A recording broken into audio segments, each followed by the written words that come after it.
भक्तजनों, माताओं, बहनों, सादर जय श्री कृष्ण। हमारे YouTube चैनल में आप सभी का बहुत बहुत स्वागत है। मैं हूं आपके साथ आचार्य धर्मेंद्र शास्त्री। आज हम आप सभी को कार्तिक मास अध्याय 23 की कथा सुनाने जा रहे हैं। आप सभी से अनुरोध है कि कार्तिक मास के अध्याय की कथा का अंत तक श्रवण करिएगा और सुनने के बाद अधिक से अधिक लोगों को शेयर भी कर दीजिएगा।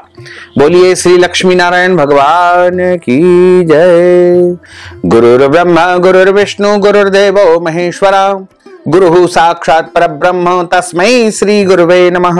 कृष्णाय वासुदेवाय हरये परमात्मने प्रणतः क्लेशनाशाय गोविंदाय नमो नमः। वसुदेव सुतं देवं कंस चाणूरमर्दनं देवकी परमानंदं कृष्णं वंदे जगद्गुरुं, कृष्णं वंदे जगद्गुरुं। बोलिए श्री लक्ष्मी नारायण भगवान की जय। 23वां अध्याय वर्णन। आंवला तुलसी जान, पढ़ने सुनने से कमल हो जाता कल्याण। नारद जी बोले कि हे राजन, यही कारण है कि कार्तिक मास के व्रत उद्यापन में तुलसी जी की जड़ में भगवान विष्णु जी की पूजा की जाती है। तुलसी भगवान विष्णु को अधिक प्रीति प्रदान करने वाली मानी गई है। हे राजन, जिसके घर में तुलसी वन हो वह घर तीर्थ स्वरूप है, वहां यमराज के दूत नहीं आते हैं। तुलसी जी का पौधा सदैव सभी पापों को नाश करने वाला तथा अभिष्ट कामनाओं को देने वाला है। जो श्रेष्ठ मनुष्य तुलसी जी के पौधे को लगाते हैं वो यमराज का दर्शन नहीं करते हैं।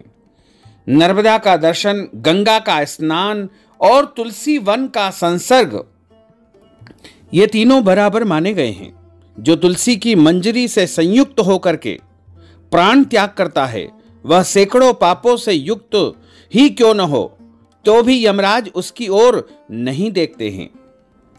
तुलसी जी का स्पर्श करने मात्र से यानी छूने से कायिक, वाचिक और मानसिक सभी पाप नष्ट हो जाते हैं।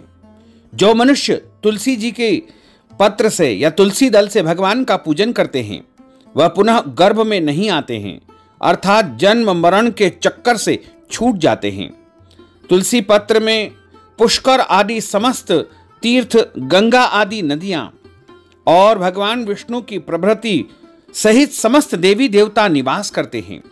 हे राजन, जो मनुष्य तुलसी की लकड़ी का चंदन लगाते हैं उन्हें सहज ही मुक्ति प्राप्त हो जाती है और उनके द्वारा किए गए पाप उनके शरीर को छू भी नहीं पाते हैं।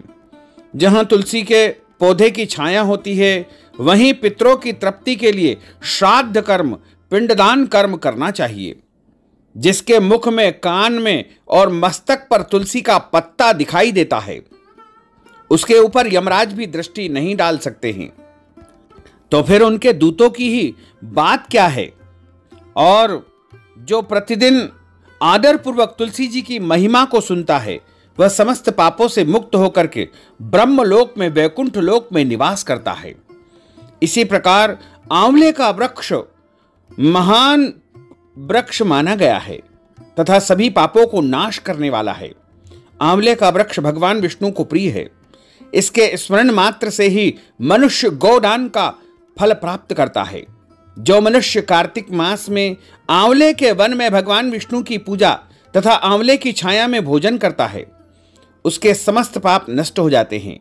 आंवले की छाया में मनुष्य जो भी पुण्य करता है वह करोड़ों गुना हो जाता है। जो मनुष्य आंवले की छाया के नीचे कार्तिक में ब्राह्मण दंपत्ति को यानी ब्राह्मण पति पत्नी को एक बार भी भोजन दे करके स्वयं भोजन करता है वह अन्न दोष से और जितने भी व्याधि, अला बला, पीड़ाएं होती है उन सब से मुक्त हो जाता है। लक्ष्मी प्राप्ति की इच्छा रखने वाले मनुष्य को सदैव आंवले से स्नान करना चाहिए। नवमी, अमावस्या, सप्तमी, संक्रांति, रविवार, चंद्रग्रहण तथा सूर्य ग्रहण के दिन आंवले से स्नान नहीं करना चाहिए। जो मनुष्य आंवले की छाया में बैठ करके पिंडदान करता है उसके पितर भगवान विष्णु के प्रसाद से मोक्ष को प्राप्त करते हैं। जो मनुष्य आंवले के फल और तुलसी दल को पानी में मिलाकर के स्नान करता है उसे गंगा स्नान का पुण्य फल प्राप्त होता है। जो मनुष्य आंवले के पत्ते और फलों से देवताओं का पूजन करता है उसे स्वर्ण मणि और मोतियों द्वारा पूजन का पुण्य फल प्राप्त होता है। कार्तिक मास में जब सूर्य भगवान तुला राशि में होते हैं तब सभी तीर्थ, ऋषि, देवता और सभी यज्ञ आंवले के वृक्ष में निवास करते हैं। जो मनुष्य द्वादशी तिथि को तुलसी दल और कार्तिक में आंवले की छाया में बैठ करके भोजन करता है, उसके 1 वर्ष तक अन्न संसर्ग से उत्पन्न हुए समस्त पाप नष्ट हो जाते हैं। जो मनुष्य आंवले में या आंवले की जड़ में भगवान विष्णु जी का पूजन करता है, उसे श्री विष्णु क्षेत्रों के पूजन का पुण्य फल प्राप्त होता है।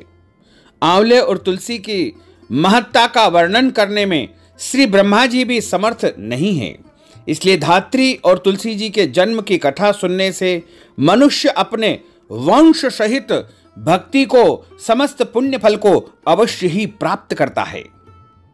इस प्रकार यहाँ पर कार्तिक मास के अध्याय 23 की कथा का समापन होता है। बोलिए श्री लक्ष्मी नारायण भगवान की जय। अच्युतम केशवम राम नारायणम कृष्ण दामोदरम वासुदेवम हरे श्रीधरम माधवम गोपिका वल्लभम श्री जानकी नायकम श्री रामचंद्रम भजे जानकी मनोहरम सर्वलोक नायकम श्री शंकरादि सेवितम पुण्य नाम कीर्तनम श्री राम राम राम राम राम नाम तायकम रामा कृष्ण वासुदेवा भक्ति मुक्तिदायकम रामा कृष्ण वासुदेवा भक्ति मुक्तिदायकम हरे राम राम राम हरे हरे हरे कृष्ण कृष्ण कृष्ण हरे हरे श्री कृष्ण गोविंद हरे मुरारे हे नाथ नारायण वासुदेवा हे नाथ नारायण वासुदेवा हे नाथ नारायण वासुदेवा हे नाथ नारायण वासुदेवा। बोलिए श्री लक्ष्मी नारायण भगवान की जय, श्री वृंदावन बिहारी लाल की जय, श्री गिरिराज धरण की जय, श्री बाल कृष्ण लाल की जय, श्री श्याम सुंदर यमुने महारानी की जय, जगत गुरु श्री वल्लभाधीश की जय, गोसाई जी परम दयाल की जय, श्री गुरुदेव की जय, लाडले लाल की जय, आज के आनंद की जय। धर्म की जय हो, अधर्म का नाश हो, प्राणियों में सद्भावना हो, विश्व का कल्याण हो, सनातन धर्म की जय हो, गौ माता की जय हो, नगर बस्ती की जय हो, आज के आनंद की जय हो, कल के आनंद की जय हो, परसों के आनंद की जय हो, बरसों बरसों के आनंद की जय हो। नमः पार्वती पते, हर हर महादेव हर, काल हर, कंटक हर, दुख हर, दारिद्र हर, आनंद की लहर कर।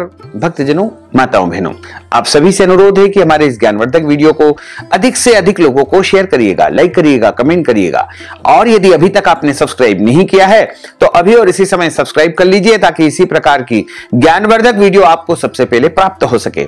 आपको और आपके पूरे परिवार को सादर जय श्री कृष्ण, सादर धन्यवाद।